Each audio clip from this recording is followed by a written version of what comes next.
कर लेता हूँ, ठीक है। तो कल के सेशन में हमने कैरेक्टरिस्टिक्स भी देखे थे डीबीएमएस के, उसके बाद ऑब्जेक्टिव्स ऑफ डीबीएमएस ये भी कवर किया था, ठीक है।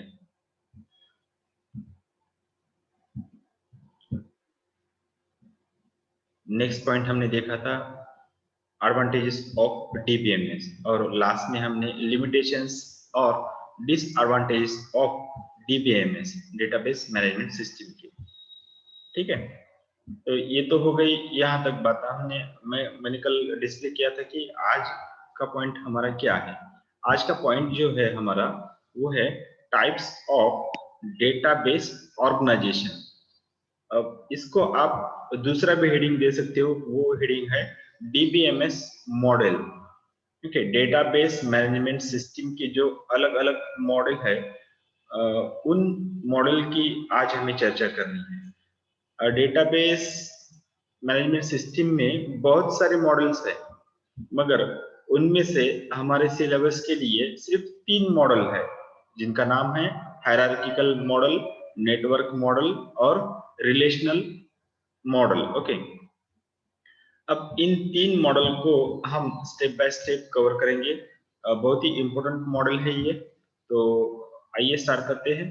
तो सबसे पहले इस टाइटल को समझ लेना कि डीबीएमएस मॉडल भी वही है और डेटाबेस ऑर्गेनाइजेशन के टाइप भी यही है। दोनों हेडिंग में हम एक ही पॉइंट देख रहे हैं यहाँ पे। जो डेटाबेस होता है ना, डेटाबेस को अरेंज करने के लिए या उसको ऑर्गेनाइज करने के लिए जो स्ट्रक्चर्ड फॉर्मेट होता है, उसी स्ट्रक्चर्ड फॉर्मेट को दूसरी एंगल से डेटाबेस मैनेजमेंट सिस्टम के मॉडल ऐसा कहा जाता है। तो आपको ये बात यहाँ पे समझनी चाहिए कि डेटाबेस डीबीएमएस के जो मॉडल है उन्हीं को डेटाबेस का स्ट्रक्चर भी कहा जाता है, या डेटाबेस को ऑर्गेनाइज करने का स्ट्रक्चर कहा जाता है। तो ऐसे 3 स्ट्रक्चर, पर्टिकुलर 3 स्ट्रक्चर की हमें यहाँ पे बात करनी है, जो हायरार्किकल, नेटवर्क और रिलेशनल।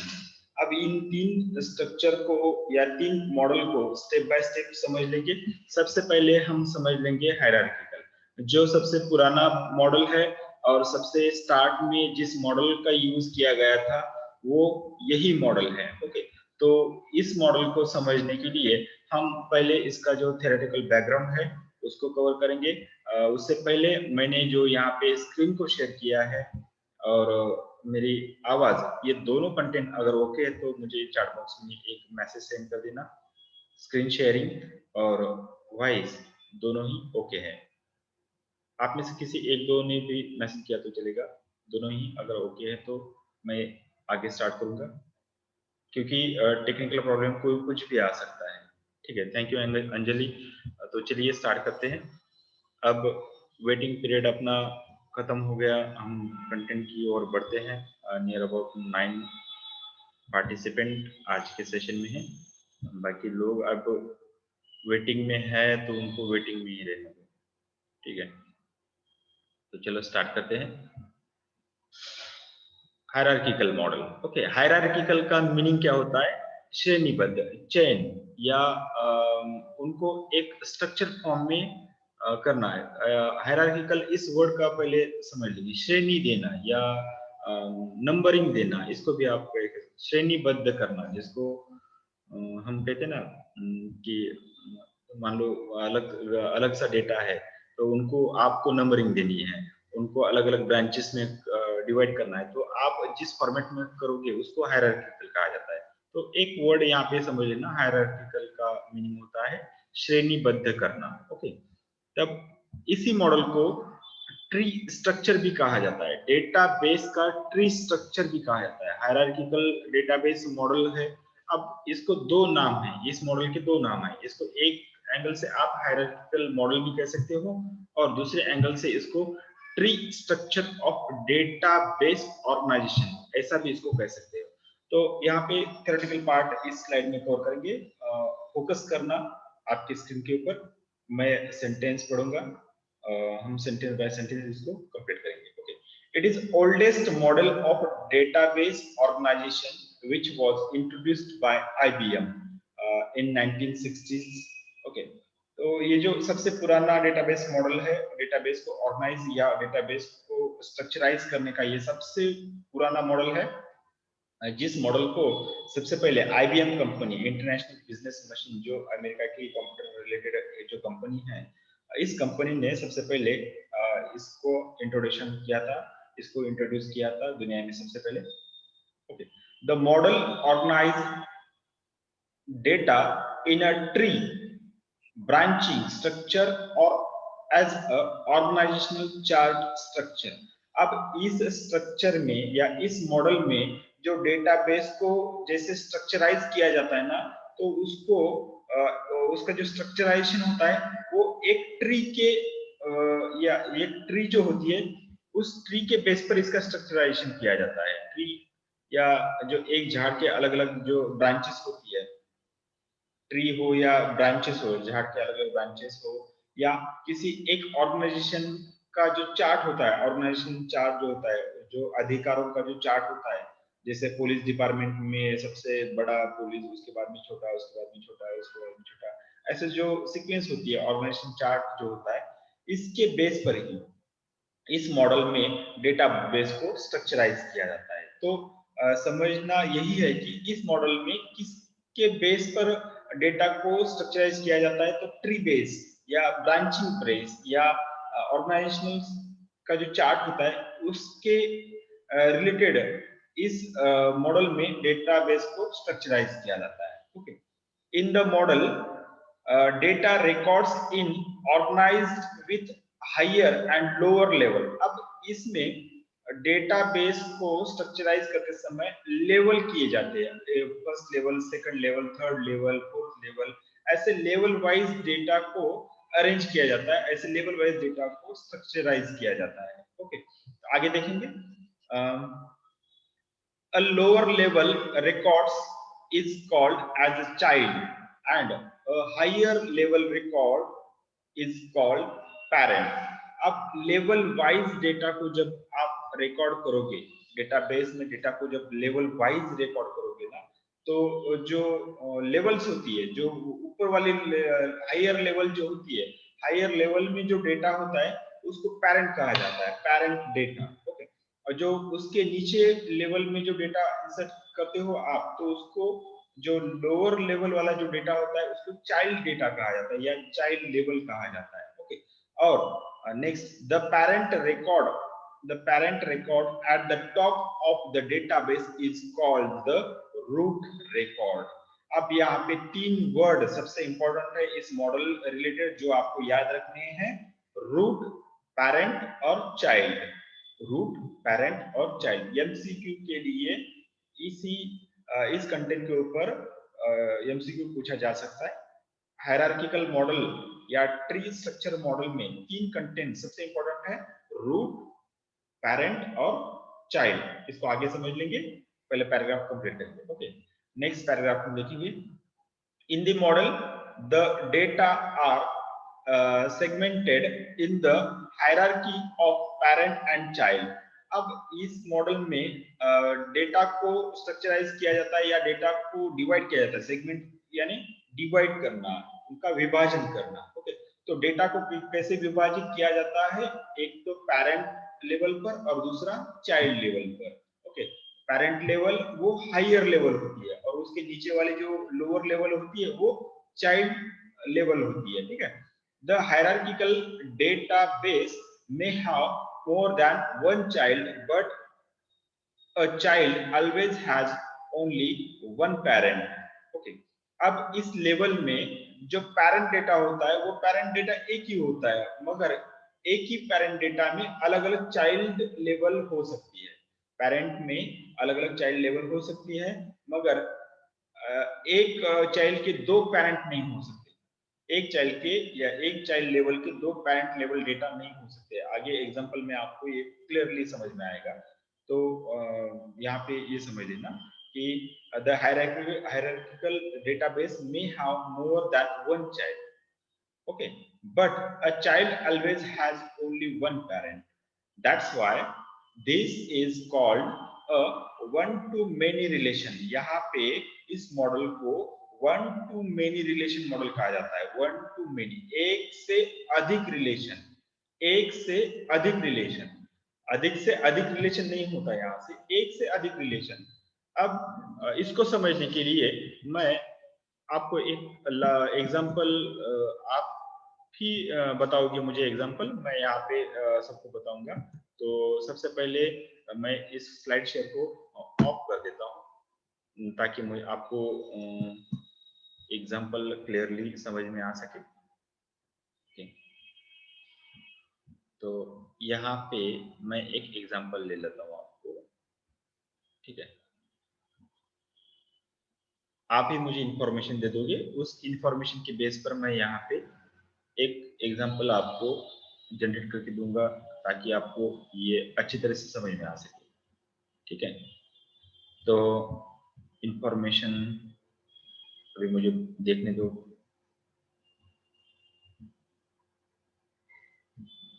ठीक है। अंजलि, आपका ऑडियो ऑन करो। Yes sir. ओके, तो एग्जांपल हम यहाँ पे देखेंगे हायरार्किकल मॉडल का एग्जांपल कैसे होता है, डेटा स्ट्रक्चर कैसे होता है। क्या आप मुझे बता सकते हो आपके ग्रैंडफादर का नाम क्या है? Yes sir. हाँ बताओ। फत्ते यादव। ओके। हाँ।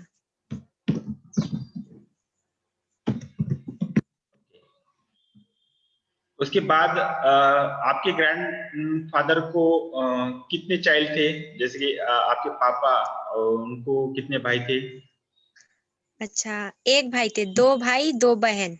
ओके, तो आपके ग्रैंडफादर को टोटल 4 चाइल्ड थे। ओके, तो 4। उसमें से यस सर। आपके पापा का नाम क्या था? सबसे बड़े कौन थे? हाँ, बड़े लाला राम यादव। ओके, एक जस्ट एग्जांपल। उसके बाद इनके छोटे दूसरे यस भाई सर। कौन से थे? दयाराम यादव। दयाराम। हाँ। ओके, उसके बाद इनके कौन? बहन थी उनको। हाँ, क्या बहन नाम थी। था, क्या नाम था उनका? सूरजकली। फनी नेम है सर। अच्छा, कोई बात नहीं है, हमने कभी नहीं सुना था मगर पहली बार सुन रहे तो अच्छा लग रहा है। अच्छा, यस। क्योंकि ये सूरजकली ना। Okay, next. और यस सर। इनकी और चंदा। हाँ, एक और बहन है चंदा। हाँ चंदा। Okay, yes sir. इसमें से आपके पापा का नाम क्या है? क्या है? दयाराम यादव। ओके, दयाराम यादव। अब यहाँ पे देख लेना,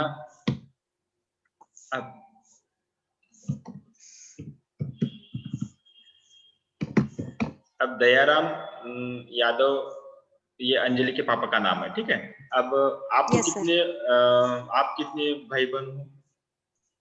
हाँ, एक भाई एक बहन। ओके, अंजलि तो पता है, दूसरा भाई का नाम क्या है? यस, अजीत। अजीत। ओके, ठीक है। इनको लाला राम, आपके जो फादर थे उनके भाई को कितने चाइल्ड थे? उनको 2 है। क्या नाम है उनका? यशवंत। ओके, आपको दिखाई दे रहा है मैं टाइप कर रहा हूँ? यस सर, दिखाई दे रहा। ओके, यशवंत। और सभी को दिखाई दे रहा एक है ना? आशीर्वाद। यस हाँ? सर, आशीर्वाद। आशीर्वाद। ओके, अब यहाँ पे देख लेना, मैंने डेटा को स्ट्रक्चर किया है। जो डेटा अंजलि के ग्रैंडफादर रिलेटेड डेटा है या अंजलि के फैमिली रिलेटेड जो डेटा है, इस डेटा को मैंने ऐसे तो हाथ से भी लिख सकता था, बराबर है? Yes sir. अंजलि ने जो कुछ नाम बताए थे वो सब मैं ऐसे ही 1 बाय 1 टाइप कर सकता था, मगर अंजलि ने जो फैमिली का डेटा मुझे बताया था, इसी डेटा को मैंने हायरार्किकल फॉर्म में लिखा है या ट्री फॉर्म में मैंने यहाँ पे लिखा है।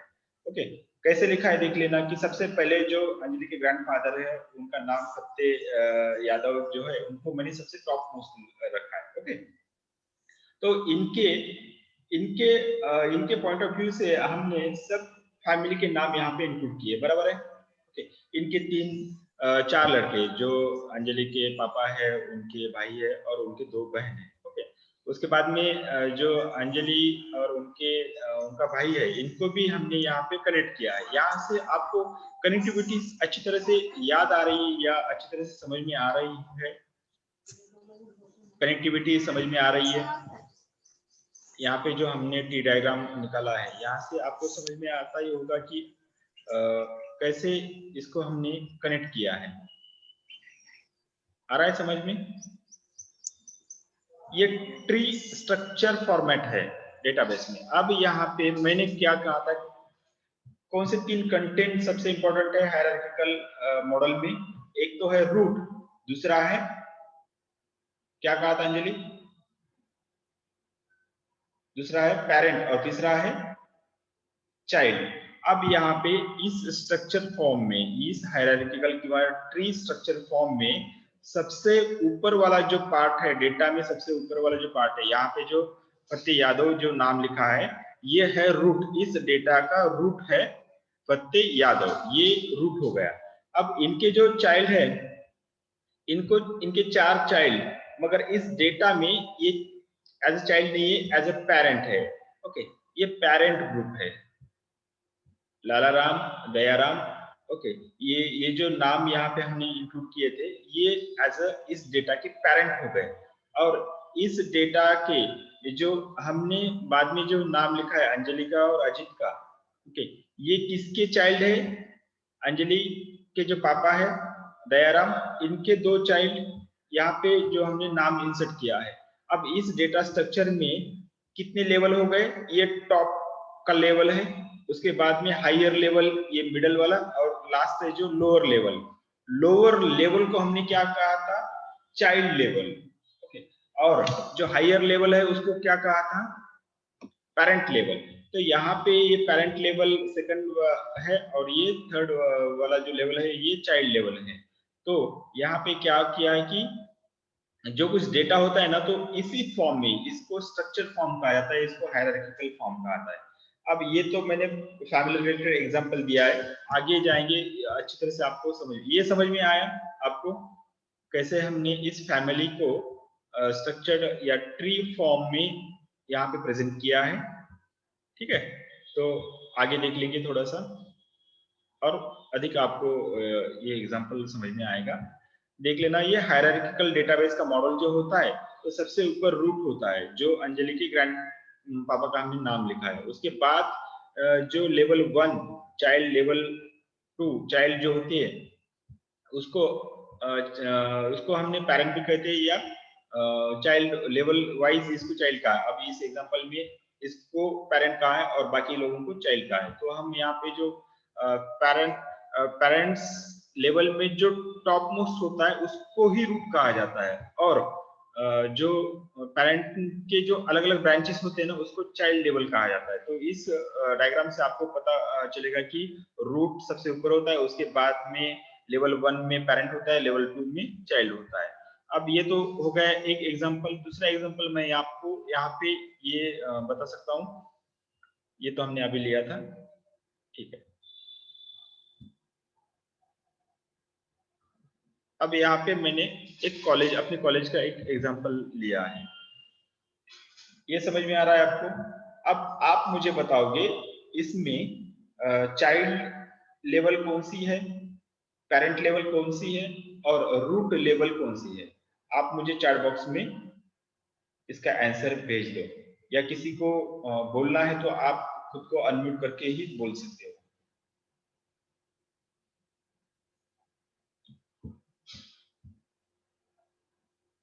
विजय, गणेश, यस सर। हाँ, आप बोल सकते हो इस एग्जांपल में चाइल्ड लेवल कौन सी है, पेरेंट लेवल कौन सी है और रूट लेवल कौन सी है?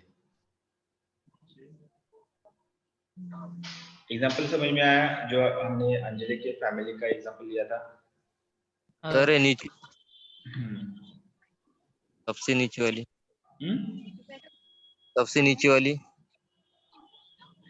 एग्जाम्पल के बेस पर बोल दो।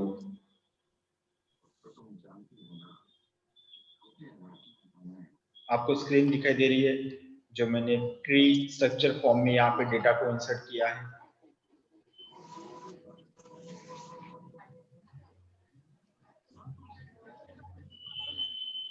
Indrayani, yes sir.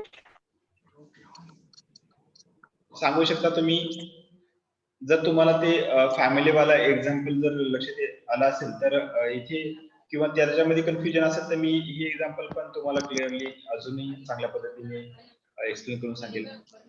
3 रूट महत्वाचे आहेत या मॉडेल मध्ये. मला समजलं नाहीये सर, तुम्ही एकदा पुन्हा परत सांगा ना. अच्छा ठीक आहे, काय हरकत नाही, थोडं फोकस करा. हायरार्किकल मॉडेल जे आहे या मॉडेल मध्ये डेटाला कशा पद्धतीने सेव्ह करून ठेवायचं किंवा रेकॉर्ड कशा पद्धतीने करायचं त्याच्या वेगवेगळ्या स्ट्रक्चर, त्याची रचना वेगवेगळी असते. ओके, ही रचना जी असते त्या रचनेला म्हटलं जातं डेटाबेस स्ट्रक्चर किंवा डेटाबेस ऑर्गनायझेशन. आता याच गोष्टीला जो डेटाबेस मध्ये जो डेटा आहे त्या डेटाला रेकॉर्ड करण्यासाठी जी वेगवेगळी रचना असते याला दुसऱ्या अँगलने डीबीएमएस मॉडेल म्हटलं जातं. तर डीबीएमएस चे वेगवेगळे मॉडेल्स आहेत, त्याच्यामध्ये हायरार्किकल आहे, नेटवर्क आहे, रिलेशनल आहे. या 3 मॉडेल पैकी आपण पहिल्यांदा फोकस करत आहोत हायरार्किकल मॉडेल मध्ये. आता हायरार्किकल मॉडेलला ट्री किंवा ब्रांचिंग किंवा ऑर्गनायझेशन चार्ट फॉर्म मधलं मॉडेल असं म्हटलं जातं. असं का म्हटलं जातं? किंवा एकाच झाडाचं स्वरूप, तुम्हाला झाड पाहिलं तुम्ही, एक झाडाचा जो मेन हे असतो किंवा एका वेगवेगळे फांद्या असतात, वेगवेगळ्या ब्रांचेस असतात त्या झाडाला, ठीक आहे. तर त्या पद्धतीचं इथे डेटाला स्ट्रक्चराइज केलं जातं. तर सर्वात पहिल्यांदा या हायरार्किकल मॉडेल मध्ये ज्या लेवल्स असतात, डेटाच्या जे लेवल्स असतात ना, त्या लेवल्सला वेगवेगळी नावं दिली जातात. तर सगळ्यात खालची जी लेवल असते, लोअर लेवल जी असते तिला चाइल्ड लेवल म्हटलं जातं. आणि चाइल्ड लेवलच्या ज्या वरची जी लेवल असते तिला म्हटलं जातं पॅरेंट लेवल. आणि पॅरेंट लेवलच्या वरती किंवा जो पॅरेंट लेवलला ग्रुप बनवणारा किंवा सर्व पॅरेंट लेवलला एकत्र करणारा जो लेवल असते त्याला म्हटलं जातं रूट लेवल. तर अशा 3 लेवलवरती डेटाला स्ट्रक्चराइज करण्याचं काम या मॉडेलमध्ये करण्यात आलेलं असतं, ज्याला आपण डेटाबेस ऑर्गनायझेशन स्ट्रक्चर असं म्हणू शकतो. तर त्या एक्झाम्पल मध्ये आपण फॅमिलीला as a tree structure form मध्ये बांधण्याचा प्रयत्न केला होता. त्याच आशयाचा हा दुसरा एक्झाम्पल आहे. इथे पहा की आपलं एक कॉलेज आहे. आता या कॉलेजचा डेटा आपल्याला मेंटेन करण्यासाठी आपण कशा पद्धतीने याला स्ट्रक्चराइज करू शकतो पहा. पूर्ण कॉलेजचा डेटा जर तुम्हाला व्यवस्थितरित्या रेकॉर्ड करायचा असेल तर तुम्ही सर्व एकत्रच करणार का? नाही करू शकत. ओके, मॅनेजमेंटचा सगळं डेटा, स्टाफचा सगळा डेटा, स्टुडंट तुमचा सगळा डेटा सगळं एकाच ठिकाणी एकाच फाईलमध्ये आपण ठेवणार का? नाही ठेवणार, कन्फ्युजन जास्त वाढेल. मग आपण काय करणार? सर्वात पहिल्यांदा हायरार्किकल मॉडेल मध्ये अशा पद्धतीने आपण डेटाला जो आपला काही डेटा आहे त्याचं डिवायडेशन, त्याचं विभाजन करू शकतो. तर आपण एलटीएम कॉलेजला कसं डिवाइड करू शकतो?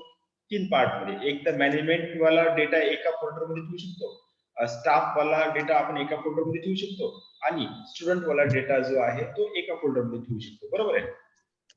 आता हा जो डेटा आहे हा डेटा वेगवेगळ्या फोल्डर वाईज आपण ठेवला. आता स्टाफ मॅनेजमेंटचा आपण स्किप करूया. डेटा स्टाफ रिलेटेड डेटा आपण टीचिंग स्टाफ रिलेटेड डेटा एका फोल्डर मध्ये ठेवूया आणि non teaching staff related data एका ठिकाणी रेकॉर्ड करूया, ठीक आहे. नंतर जो आहे स्टुडंट रिलेटेड डेटा. आता सर्व स्टुडंटचा डेटा आपण एकाच ठिकाणी ठेवू का? आर्ट्सचा आपण, सायन्सचा आपण, कॉमर्सचा असं नाही करणार.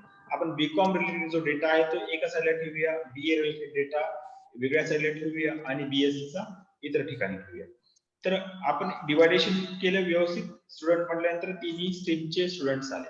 आता तुम्ही बीकॉम फर्स्ट इयरचा ज्यावेळेस आपण विचार करू त्यावेळेस बीकॉम फर्स्ट इयरचा डेटा एका साईडला, बीकॉम सेकंड इयरचा डेटा एका साईडला आणि थर्ड इयरचा दुसऱ्या साईडला. असं आपण डिवायडेशन याच्या पुढे पण करू शकतो. म्हणजे एका मेन रूटला किंवा एका मेन रूटचे आपण 3 डिवायडेशन केले. मेन रूट काय आहे ते आपल्याला एलटीएम आहे. मग एलटीएम ची पॅरेंट लेवल काय झाली? मॅनेजमेंट, स्टाफ आणि स्टुडंट. बरोबर आहे. आता मॅनेजमेंटची चाइल्ड लेवल आहे का? मॅनेजमेंटला चाइल्ड लेवल आहे का? नाही. आपण कुठलाच डेटा तिथे इन्सर्ट नाही केला, बरोबर आहे. पण स्टाफ या पॅरेंट लेवलचा दोन आपण चाइल्ड लेवल तयार केलेले आहेत. कोणते? टीचिंग आणि नॉन टीचिंग, बरोबर आहे. तसंच स्टुडंट या पॅरेंट लेवलचे आपण 3 चाइल्ड लेवल तयार केलेले आहेत, बीकॉम, बीए आणि बीएससी, बरोबर. तसंच बीकॉम या चाइल्ड लेवलचं परत आपण सब डिव्हिजन करू शकतो, डिवायडेशन करू शकतो. कशा पद्धतीने? B Com first year, second year, third year. ज्यावेळेस तुम्ही B Com first year, second year, third year अशा पद्धतीचं डिवायडेशन याच्या पुढे कराल, त्यावेळेस बीकॉम ही जी लेवल आहे ही पॅरेंट लेवल होऊन जाईल. लक्षात आलंय? आता डिवायडेशन करणं म्हणजेच लेवल करणं, लेवल करणं म्हणजेच एखादी पुढची लेवल आली की ती पर्टिक्युलर करंट लेवल जी आहे ती पॅरेंट लेवल होऊन जाते. इथे रूट लेवल सगळा डेटा जो आहे तो एलटीएम रिलेटेड आहे, म्हणून हा रूट लेवल झाला. याच्या रिलेटेड 3 जे पार्ट इथे पहा. आपण अंजलीची फॅमिली, अंजलीच्या आजोबांचं नाव आपण इथे लिहिलं होतं, म्हणजे ते रूट लेवलला लिहिलं. त्याच्यानंतर अंजलीचे वडील आणि त्यांचे भाऊ बहीण यांचं नाव आपण इथे या सेकंड लेवलला लिहिलं होतं, म्हणजे ते पॅरेंट लेवल झाले. आणि नंतर अंजली आणि तिच्या भावाचं नाव आपण थर्ड लेवल वरती लिहिलं होतं, ते झालं चाइल्ड लेवल वरचे नाव. ठीक आहे. असे 3 लेवल्स असतात. 3 पेक्षा जास्त लेवल मध्ये पण आपण डेटा डिवाइड करू शकतो. ओके, हे एक्झाम्पल झालं. पुढचं एक्झाम्पल पहा, अजून लक्षात येईल. पुढचं एक्झाम्पल पहा. आता एक कंपनी आहे पहा, एक कंपनीचा डेटा दिलेला आहे. कंपनीचा पूर्ण डेटा आपल्याला मॅनेज करायचा आहे, डेटाबेस तयार करायचा. मग आपण कसं स्ट्रक्चराइज करू शकतो कंपनीच्या डेटाला? मग कंपनीचा पूर्ण डेटा, टाटा कंपनीचा पूर्ण डेटा एकाच ठिकाणी आपण स्टोअर करणार का? नाही करणार. मग आपण हायरार्किकल मॉडेल नुसार त्या डेटाचं डिवायडेशन करू शकतो ट्री स्ट्रक्चर्ड फॉर्म मध्ये. कशा पद्धतीने? मग टाटा कंपनीचा मॅनेजमेंटचा डेटा आपण एका साईडला ठेवू शकतो, मग प्रोडक्शन रिलेटेड डेटा एका साईडला ठेवू शकतो, फायनान्स डिपार्टमेंट रिलेटेड डेटा जो आहे तो एका साईडला ठेवू शकतो, आणि HRM म्हणजे human resource management related data आपण एका साईडला ठेवू शकतो, बरोबर आहे. मग आता या टाटा कंपनीच जे आहे ही काय झाली? ही रूट लेवल झाली, कारण हा सर्व डेटा टाटा कंपनीचा आहे. ही टाटा कंपनी काय? Root level. आता टाटा कंपनीचे आपण 4 डिवायडेशन केलेले आहेत, management, production department, finance department आणि HRM डिपार्टमेंट. हे काय झाले? पॅरेंट लेवल झाली. आता परत आपण मॅनेजमेंट लेवलचे काही डिवायडेशन नाही केलं, म्हणजे याचं चाइल्ड लेवल काहीच नाहीये. परंतु प्रोडक्शन डिपार्टमेंटचे आपण 2 पार्ट केलेले आहेत, म्हणजे चाइल्ड लेवल आपण तयार केलेली आहे. चाइल्ड लेवल काय झाली? प्रोडक्शन डिपार्टमेंटची वर्कर आणि एम्प्लॉई. तसंच त्या पद्धतीने फायनान्स डिपार्टमेंटचे आपण 2 चाइल्ड लेवल तयार केलेले आहेत. एक आहे अकाउंटंट्स आणि फायनान्स मॅनेजर, फायनान्स डिपार्टमेंट मध्ये 2 एम्प्लॉई. ओके. नेक्स्ट आहे HRM डिपार्टमेंटचे. आपण जो HRM डिपार्टमेंट पॅरेंट लेवल वरती आहे, त्याला या पॅरेंटचे 2 चाइल्ड तयार केले, HRM मॅनेजर्स आणि टीम लीडर्स. असे या पद्धतीने आपण हायरार्किकल मॉडेल तयार करू शकतो. नेक्स्ट आपण पाहूया. आता पहा, याच पद्धतीने जो तुमचं कॉम्प्युटर सिस्टीम असतं, तर त्या कॉम्प्युटर सिस्टीम मध्ये जो डिव्हाइसेस किंवा स्पेस युटिलायझेशन जे डिवायडेशन असतं किंवा स्पेसचं जे डिवायडेशन असतं, ते डिवायडेशन हायरार्किकल मॉडेलच्या बेसवरतीच केलं जातं. पहा, कॉम्प्युटर सिस्टीम, कोणती कंप्यूटर सिस्टम जब आप देखोगे तो उसका डिवाइडेशन कैसा होता है ये आपको पता चलेगा. माय कंप्यूटर ये ऑप्शन आपने सबने देखा होगा, बरोबर है. My computer as a parent level होता है, एज अ रूट लेवल होता है. जब आप इसको डिवाइडेशन करोगे तो माय कंप्यूटर के बाद हम क्या करते हैं, पूरी अपना खुद का जो अगर कंप्यूटर या लैपटॉप होता है तो उसके अलग अलग ड्राइव्स होते हैं. सी ड्राइव होता है, डी ड्राइव होता है या ई ड्राइव होता है. सी डी ई एफ जितने भी आप इसका क्लासिफिकेशन करोगे उसके बेस पर ये ड्राइव आप बना सकते हो. ठीक है, पूरी हार्ड डिस्क का. ठीक है, तो माय कंप्यूटर को हमने डिवाइड किया है सी ड्राइव में, डी ड्राइव में और ई ड्राइव में.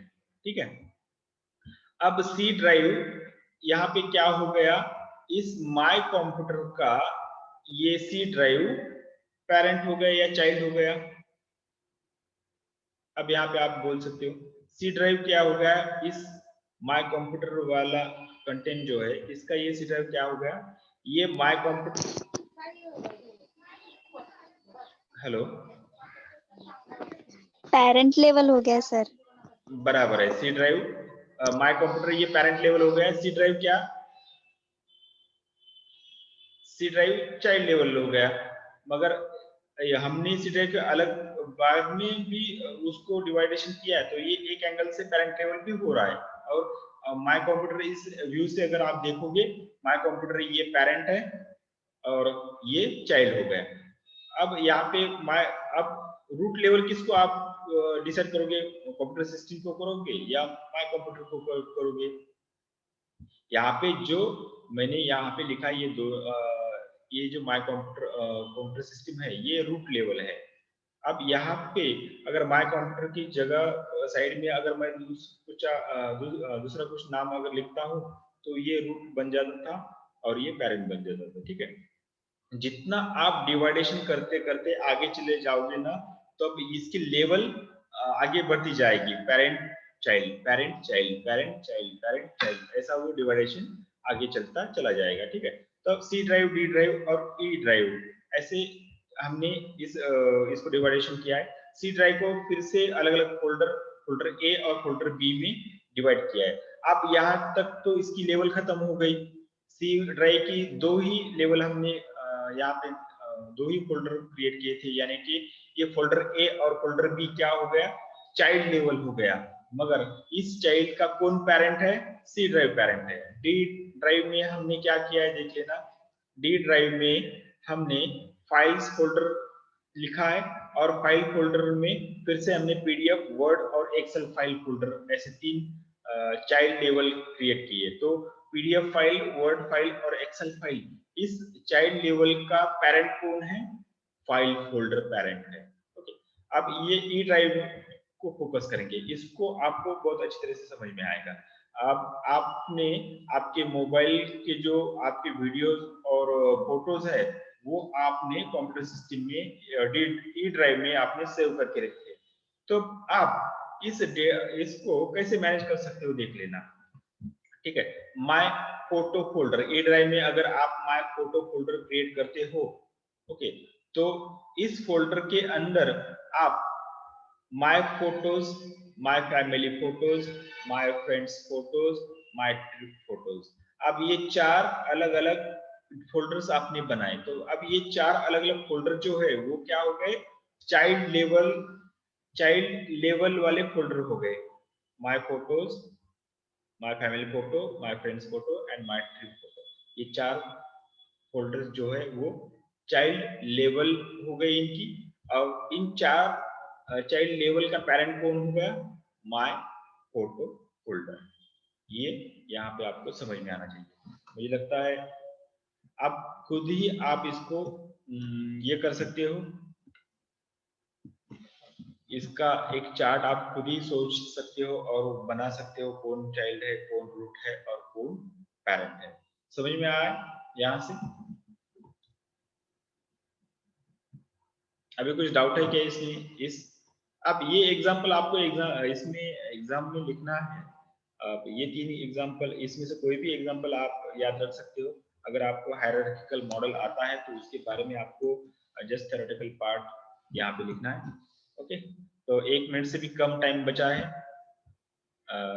हम यहाँ पे आज का डिस्कशन स्टॉप